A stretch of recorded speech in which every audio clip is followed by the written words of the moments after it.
Muy buenos días, muchas gracias. Quiero agradecer a la Universidad de La Sabana por la invitación. Quiero agradecer también a los profesores Jairo Darío Velázquez y Ana María Córdoba que han tramitado y han permitido que obtener este espacio.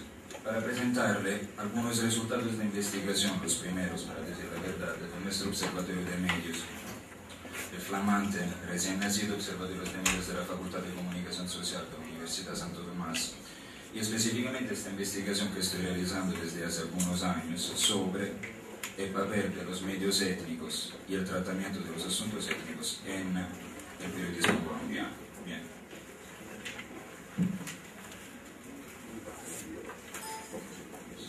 Listo. Quiero comenzar con una frase de Eduardo Galeano, que es bastante conocida, imagino que la conozcan, pero puede servir como marco de referencia para entender hacia dónde vamos con esta discusión, esta charla que vamos a tener. Hay un único lugar donde ayer y hoy se encuentran, se reconocen y se abrazan, y ese lugar es mañana. Suenan muy futuras ciertas voces del pasado, americano muy pasado. Las antiguas voces, pongamos por caso, que todavía nos dicen que somos hijos de la tierra y que la madre no se vende ni se alquila. También nos anuncian otro mundo posible, las voces antiguas que nos hablan de comunidad. Muy bien, ahora vamos a ver por cuál razón esto es el marco de referencia para poder hablar de periodismo étnico y de periodismo que habla de asuntos étnicos. El indio no vende, eso es el problema. Los asuntos étnicos tienen un cubrimiento muy limitado en el periodismo colombiano por una serie de razones, no tienen valor comercial. Esto hace que efectivamente se desarrollen una serie de vicios, llamámoslos así, atajos analíticos que utilizan los mismos periodistas y las mismas casas editoriales en el tratamiento de los asuntos indígenas. Y hay otro problema, no hay medios indígenas en Colombia, en el sentido estricto del término. Ahora vamos a ver, decimos, de manera más detallada el problema. Entonces dividiría esta ponencia en dos partes. Una primera, para describirle más o menos cuáles son los vicios y las virtudes muy pocas del periodismo colombiano cuando cubre asuntos étnicos. Y la segunda parte la dedicaría a los medios étnicos que existen en Colombia, haciendo una primera clasificación y discutiendo sobre potencialidades, logros y alcances posibles y eventuales debilidades.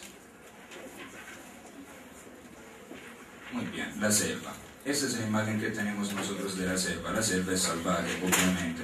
Entonces la selva es un lugar peligroso, es el lugar de los caníbales feroces, el peligro en la selva. Vamos a ver de qué imágenes se trata. Esto, Cannibal Ferox, es un afiche de una película de los años 80. No sé si ustedes se recuerdan. En los años 80 se volvió muy común, de moda, un estilo cinematográfico que hacía referencia al holocausto caníbal. Entonces se desarrolló la imagen de estos indígenas salvajes que comían y mataban personas, cuando al revés la arqueología colombiana nos demuestra que sustancialmente en nuestra tradición precolombina no hay el canibalismo. Y obviamente también los miedos de los misioneros que van a la selva. Esta es la portada de un manual para misioneros que van a trabajar en la selva. El manual se intitula Peligro en la selva. Hay que ver efectivamente si el peligro son los misioneros que van a la selva o los supuestos salvajes que tienen que recibir la llegada de los misioneros. Pero la realidad es otra. Esta es la selva. La selva es 500 años de deforestación. La selva ha sido 500 años de violencias, de aperreamiento de los indígenas que desde hace la llegada de Cristóbal Colón sobre estas tierras hasta este momento no han tenido nunca la posibilidad de, decimos así, tomarse una pausa desde este sufrimiento. Siempre este aperreamiento se ha tenido, decimos, como costumbre en la tradición amazónica. Por ejemplo, hace 2 años se descubrió que una comunidad de colonos campesinos brasileños había aperreado una comunidad indígena de la cual actualmente existen solamente 5 miembros. Para el derecho internacional esto se llama genocidio. No hay otra manera jurídica más eufemística para definirlo. Entonces, bien, vamos a ver dónde nos encontramos. Colombia es pasión. Acabo de recibir este regalo de la Universidad de La Sabana, que agradezco mucho. Es el símbolo de Colombia es pasión, pero vamos a ver, este Colombia es pasión es algo que esconde de una cierta manera una serie de puntos problemáticos. Vamos a ver, hay una gran paradoja en Colombia. 1991. En Colombia se define, se emana una constitución que es la constitución teóricamente más multicultural del continente americano. Y ese es el gran orgullo de los políticos colombianos. Es una constitución que, por lo menos en la carta, de manera formal, es integradora, quiere integrar que el multiculturalismo colombiano. Entonces, ¿qué hace? A través de esta constitución se crea un ideario nacional que sustancialmente está compuesto de sombreros volteados, de mamos, coqui, que tienen mucha sabiduría, de bailes, mapalé y la rumba costeña, no sé qué. Sin embargo, todo esto está escondiendo algo diferente. Nuestra constitución, a pesar de ser en la carta, en la letra, formalmente multiculturalista, realmente es una constitución que ampara una democracia imperfecta, y no es una definición mía, es una definición de Wolfgang Merkel, que dice que efectivamente los países que tienen una estructura política como esta que tenemos en Colombia son imperfectos. ¿Por cuál razón? En la carta tienen un sistema democrático, en la realidad no se realiza, obviamente. Tenemos un contexto de conflicto armado que obviamente vuelve todavía más grave el problema del conflicto étnico y obviamente un problema de violencia cultural, la discriminación. Ahora vamos a ver detalladamente, punto por punto, estos elementos, estos factores de conflicto. Colombia es un espacio colonial todavía hoy en día. No ha cambiado nada desde hace 500 años hasta el momento. Estamos festejando un bicentenario de qué? De una supuesta independencia que todavía no tenemos. ¿Por cuál razón? Porque todavía hay un sistema de poder que sustancialmente está amparando una dominación basada en el capitalismo, un capitalismo que no es definición mía, es salvaje. La definición de capitalismo salvaje la dio Juan Pablo II, el Papa, en una encíclica, la Centésimos Annus, que era una encíclica que celebraba los 100 años de la primera encíclica social de la Iglesia, de León XIII, y era una encíclica de denuncia, era una encíclica que estaba denunciando el capitalismo de rapiña que en los países como Colombia, obviamente, a través de esquemas de poder y de dominación, está limitando la posibilidad para algunas voces de expresarse. Estas voces, en el caso colombiano, obviamente son las étnicas. ¿Cómo decimos? ¿A través de cuál engranaje este mecanismo va a funcionar? A través de la presencia de industrias culturales. El marco teórico de referencia sobre, decimos, el estudio de este tipo de empresas es muy antiguo. A partir de los años 30 del siglo XX, la Escuela de Frankfurt, entonces Adorno, Horkheimer y muchos otros, hicieron estudios sobre el impacto que tienen las industrias mediáticas en la construcción de sociedades. Estos estudios después fueron profundizados por los ya clásicos Foucault, Bourdieu, Baudrillard, Theun Van Dyck y Ernesto Laclau para el caso latinoamericano. Añadiría Chantal Mouffe para tener como una dimensión también de género. Sustancialmente, ¿qué dicen estos autores? Que estas empresas, a través de diferentes herramientas, consiguen crear en la cabeza de la gente, de los lectores, en el caso, por ejemplo, de las empresas periodísticas, o de las audiencias, en el caso de radio y televisiones, una idea de realidad. Vamos a ver de qué se trata.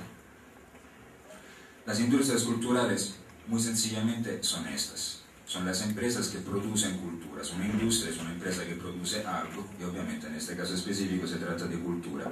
¿Qué tenemos? Tenemos obviamente las grandes empresas mediáticas, RCN, Caracol, la casa editorial del Tiempo para el caso colombiano, pero tenemos también los aglomerados multinacionales que tienen influencia en Colombia. Entonces, por ejemplo, es el caso del Grupo Prisa y del Grupo Planeta, que curiosamente son españoles, exactamente como hace 500 años los conquistadores que llegaron aquí. Efecto Matrix, esto es lo que están creando, es una meta-realidad sustancialmente donde se nos pide de manera polarizada de elegir entre lo rojo y lo azul.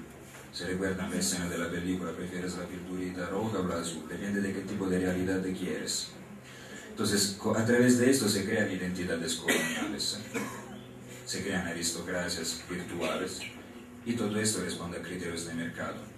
Y allá vamos a ver por cuál razón el indio no vende. Porque el indio en esta meta-realidad no cabe sustancialmente.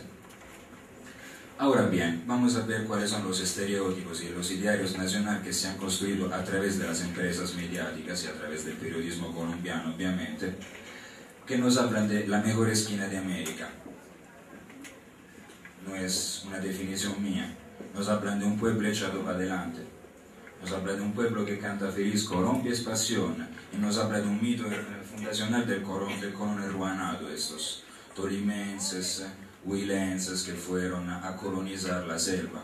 Un mito que afortunadamente la academia ya ha desmitificado hace 20 años. El primero que desmitificó este mito fue Alfredo Molano en su tesis de maestría nunca publicada para la Universidad de la Sorbona, que se llama Selva Adentro, en el cual desmitifica este mito diciendo: ojo, estos no eran campesinos hermanados que estaban buscando la libertad, estos eran los elementos marginales del país que el mismo gobierno envió a limpiar la selva, aquella selva que el mismo gobierno no conseguía limpiar.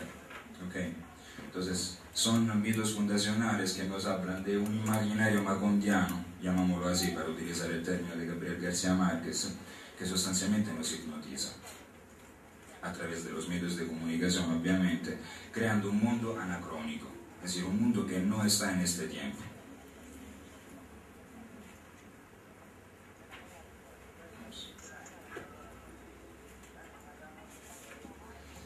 Entonces el periodismo colombiano sustancialmente se reduce a 4 atajos analíticos, 4 vicios, llamámoslos así. Para estas definiciones obviamente me basé en análisis estadísticas y en el uso de indicadores específicos que no voy a repetir porque me imagino que puedan sonar bastante aburridos, pero sustancialmente se realizó un análisis del discurso según los criterios de Leon Van Dyck, aglomerando las informaciones no solo textuales sino también gráficas. Hago un ejemplo muy banal. En un artículo que habla de indígenas, ¿cuál es la foto al lado que ilustra este artículo? ¿Es un indígena o es un político que está hablando del problema indígena en Colombia? La realidad es que en el 90% de los casos, por ejemplo, si hablamos del periódico El Tiempo, también en su versión electrónica eltiempo.com, la realidad es que cada vez que se habla de indígenas, la foto ilustrativa es de algún político, no indígena obviamente, que pero se preocupa mucho del problema indígena. Entonces los vicios que tenemos son la exclusión, muy sencillamente. ¿Cómo se hace la exclusión? No hablando de un problema. Esta mañana hubo un desplazamiento de 480 indígenas en Perachamí, en el Chocó. El Tiempo no publicó la noticia. Esta se llama exclusión. La invisibilización. La invisibilización es un vicio, decimos así, más sofisticado, llamámoslo así, a través del cual la noticia sí se da, pero se decontextualiza. Esto hace que efectivamente el lector no tenga absolutamente claro cuál es el marco de referencia del asunto. Hago un ejemplo muy banal, la etnicización del conflicto. En Colombia el conflicto es étnico, a pesar de que la gente no lo quiera admitir y prefieren una definición de conflicto ideológico.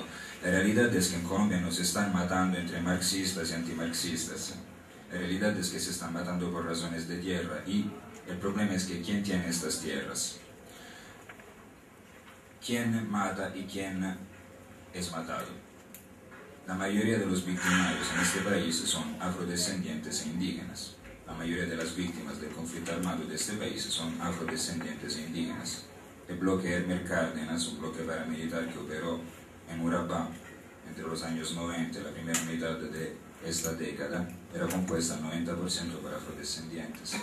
Después había un 8 o 9% de indígenas y un menos de 2% que eran blancos o mestizos, y estos blancos y mestizos eran obviamente, decimos así, los niveles intermedios o medio altos, es decir, la carne de cañón es étnica. La exotización, lo que yo llamo la multicultura pop, el indio amazónico de la Caracas. El indio amazónico de la Caracas que vive a Fort Lauderdale desde hace 20 años, pero vende porque la gente va allá, porque considera que lo indio efectivamente pueda solucionar una serie de problemas, porque es místico, porque es otro, y este otro es diferente, entonces me puede inspirar y hacer viajar. Y después tenemos el problema más grave, el sensacionalismo. Ahora lo vamos a ver. Es el sensacionalismo de la primera página de los periódicos que nos hablan de tribus perdidas y nos hablan de ciudades perdidas.